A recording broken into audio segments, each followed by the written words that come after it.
Hello friends, welcome back to my channel. তোমরা কেমন আছো? আশা করি সবাই খুব ভালো আছো, আমিও খুব ভালো আছি। চলে এসেছি তোমাদের সাথে আবারও একটা নতুন লুক শেয়ার করার জন্য। এটা আলেয়া ভাটির সেই ভাইরাল ইন্সপায়ার একটা লুক। অ্যান্ড তোমরা সবাই, আমি আশা করি তোমরা সকলেই জানো এই লুকটার বিষয়ে।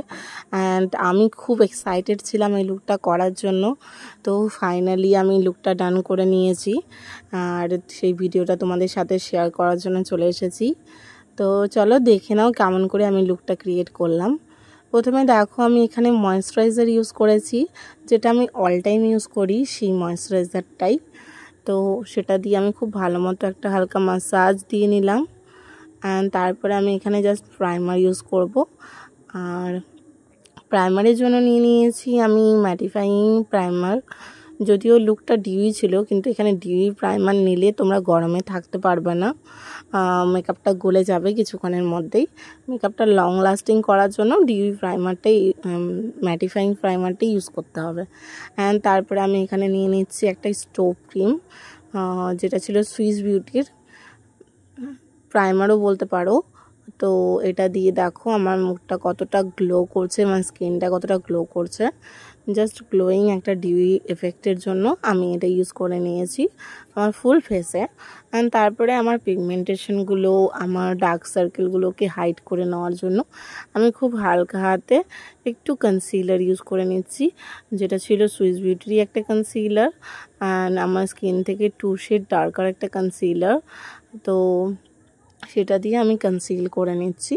অ্যান্ড আমি হাত দিয়ে দেখো খুব সুন্দরভাবে ব্লেন্ডিংটা করে নিয়েছি। তো তোমরা ব্লেন্ডার ইউজ করতেই পারো। অ্যান্ড তারপরে দেখো আমি এখানে লরিয়ালের একটা কনসিলার ইউজ করেছি, যেটা খুব ভালো হাইলি পিগমেন্টেড অ্যান্ড ম্যাটিফাইং একটা কনসিলার। তোমাদের সামারের জন্য লং লাস্টিং বেস ক্রিয়েট করে দেয়। অ্যান্ড খুব ভালো, তোমরা সামারে ইউজ করতে পারো যে কোনো সময়। আর যেহেতু একটু ডিউই লুকটা ছিল, সেজন্য আমি এখানে ফাউন্ডেশন ইউজ করেছি, তাও খুব সামান্য পরিমাণ প্যাকের ফাউন্ডেশন। তোমরা যারা গরমে পারছো না, তো তারা অবশ্যই এই কনসিলার দিয়ে লুকটা অ্যাচিভ করতে পারবে। কিন্তু আমি এখানে একটু ডিউই লুকটা সেম টু সেম করার চেষ্টা করেছিলাম, সেজন্য আমি এই ফাউন্ডেশনটা ইউজ করে নিয়েছি। খুব ভালো একটা dewy skin finish foundation and glowing foundation, HD foundation, high definition foundation. তোমরা যারা চাইছো এরকম গ্লোয়িং ডিউই একটা ফাউন্ডেশন, তোমরা অবশ্যই নিয়ে নিতে পারো। অ্যান্ড স্কিন ফিনিশ লুক যারা পছন্দ করো, তারা অবশ্যই এই ফাউন্ডেশনটা নিয়ে নিতে পারো। অ্যান্ড তারপরে দেখো আমি এখানে কনসিলার ইউজ করেছি। কনসিলারের জন্য আমি নিয়ে নিয়েছি এখানে সুইস বিউটিরই কনসিলার, যেটা আমার স্কিন শেডের থেকে 2 শেড 1 শেড লাইট ছিল। তো সেটা দিয়ে আমি আমার T zone and under eye and eyes and forehead সমস্ত এরিয়াগুলোতে একটু হালকা ব্রাইটনেস করে নিলাম। অ্যান্ড তারপরে দেখো আমি একটা ডার্ক কনসিলার নিয়ে আমার জাস্ট নোজটাকে কন্ট্রোল করে নিয়েছি। আলিয়া ভাটের লুকটার একটা বৈশিষ্ট্য ছিল, যেহেতু ও ব্লাশটা অনেক সুন্দরভাবে ইউজ করেছে, ডাব্লিউ শেপের ব্লাশ। এর আগেও ওর একটা ওনার একটা ডাব্লিউ শেপের ব্লাশ তোমরা দেখেছো নিশ্চয়ই। আমার তো খুব ভালো লাগে এইভাবে ব্লাশটাকে ইউজ করতে, আর আমি ওনার টেকনিকটা ফলো করি অলওয়েজই। তোমরা যারা পছন্দ করো তারা আমাকে অবশ্যই জানাতে পারো কমেন্টে। আর তারপরে আমি একটু বেশি লাগছিল, তো আমি এখানে কনসিলারটা দিয়ে নিয়েছি আন্ডার আইয়ে, অ্যান্ড ব্যালেন্স করার চেষ্টা করেছিলাম লুকটাকে। তো দেখো এখানে লরিয়ালের কনসিলার ইউজ করেছিলাম, যেটা দিয়ে আমি জাস্ট লুকটাকে ব্যালেন্স করে নিয়েছিলাম। অ্যান্ড তারপরে আমি আবারও ব্রাশটা দিয়ে খুব সুন্দর করে ব্লাশারটাকে ড্যাবিং মোশনে ফেসে একদম লাগিয়ে দেখো খুব সুন্দরভাবে লাগিয়ে নিয়েছি। অ্যান্ড তারপরে সেটাকে আমি অল মেকআপ প্রোডাক্টগুলোকে, অল ক্রিম প্রোডাক্টগুলোকে আমি খুব সুন্দর দিয়ে পাউডার দিয়ে লক করে দেব। লকটা অবশ্যই করবে, যেহেতু সামার সিজন। লক যদি না করো, মেকআপ কিন্তু কোনো মতে কিছুক্ষণের জন্য হলেও থাকবে না। তো তোমরা অবশ্যই লক করে নেবে মেকআপটাকে খুব সুন্দর করে পাউডার দিয়ে। তো আমিও সেটাই করেছিলাম। আর এখানে তারপরে এক্সেস পাউডারগুলোকে আমি খুব সুন্দরভাবে ডাস্ট আউট করে দিয়েছি। এরপরে আমি আবারও একটু ব্লাশার নিয়ে নেব, ব্লাশার ইউজ করব।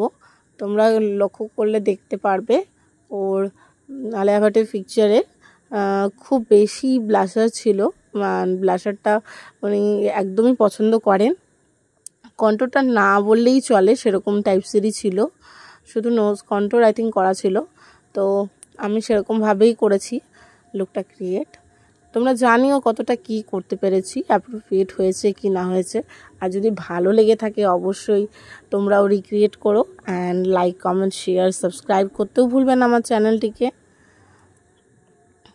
তারপরে দেখো এখানে আমি হাইলাইটার লাগিয়ে নিয়েছি ভরে ভরে। আমি একটা dewy glam base look create করার চেষ্টা করেছি। তো তারপরে নোজ এরিয়াতে, আই কর্নারে, আই বোনে সব জায়গায় হাইলাইটার লাগিয়ে নিয়েছি। অ্যান্ড তারপরে আমি এখানে একটা পেন্সিল নিয়ে, আইব্রো পেন্সিল নিয়ে খুব সিম্পলভাবে ব্রোটাকে ফিল করে নিচ্ছি। যেহেতু ওনার ব্রোটা ওভার মানে হালকাভাবেই ছিল, খুব বেশি আর্টিফিশিয়াল ছিল না, নর্মাল ব্রো লুকটা ছিল। তো আমি সেভাবে নর্মালি একটা লুক ক্রিয়েট করার চেষ্টা করেছি, একদম নর্মালি সিম্পলভাবে। তো ব্রোটাকে সিম্পলভাবে ড্র করে নিয়েছি।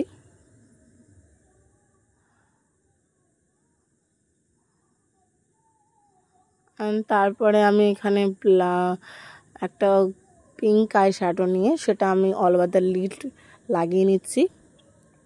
তারপরে আমি একটা শিমার কালার নিয়ে, গোল্ডেন শিমার কালার নিয়ে আমি লিড বরাবর লাগিয়ে নিয়েছি। তো দেখো এরকমভাবে আমি আই শ্যাডোটা কমপ্লিট করেছি। তারপরে আইলাইনার লাগিয়েছি, জাস্ট হালকা একটু আইলাইনার লাগিয়েছি। এরপরে আমি এখানে আইল্যাশ করে নিয়েছি। আইল্যাশের জন্য হালকা ট্রাই করে নিয়ে আমি দুটো চোখে ল্যাশটা লাগিয়ে নেব।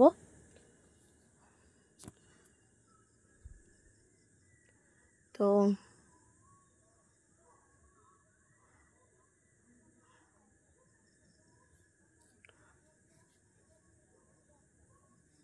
দুটো চোখেই লাগিয়ে নিয়েছি। অ্যান্ড এরকম লাগছিল লুকটা।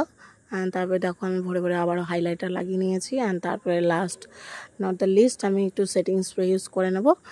সেটিং স্প্রে না, ফিক্সার ইউজ করে নেব, যেটা ছিল প্যাকে ফিক্সার। অ্যান্ড আমার কাছে যে সমস্ত অ্যাক্সেসরিজ ছিল, জুয়েলারি ছিল, ড্রেস ছিল, সেই ড্রেসের সাথে সিমিলার ওয়েতে আমি এই ড্রেসটা পরে নিয়েছি। অ্যান্ড এরকমইভাবে লুকটা ক্রিয়েট করে নিয়েছি। তোমাদের কেমন লেগেছে অবশ্যই আমাকে কমেন্টে জানাবে। ভালো লেগে থাকলে like, comment, follow and subscribe করে নিও। দেখা হবে আবারও একটা নতুন ভিডিও নিয়ে তোমাদের সাথে। যদি ভিডিওটা একটু হেল্পফুল হয়ে থাকে তাহলে অবশ্যই চ্যানেলটিকে সাবস্ক্রাইব করতে ভুলবে না। আর কমেন্টে জানাবে আমাকে কেমন লাগছে। ততক্ষণ সবাই সুস্থ থাকো, ভালো থাকো। আবারও নতুন ভিডিও নিয়ে তোমাদের সকলের সাথে দেখা হবে।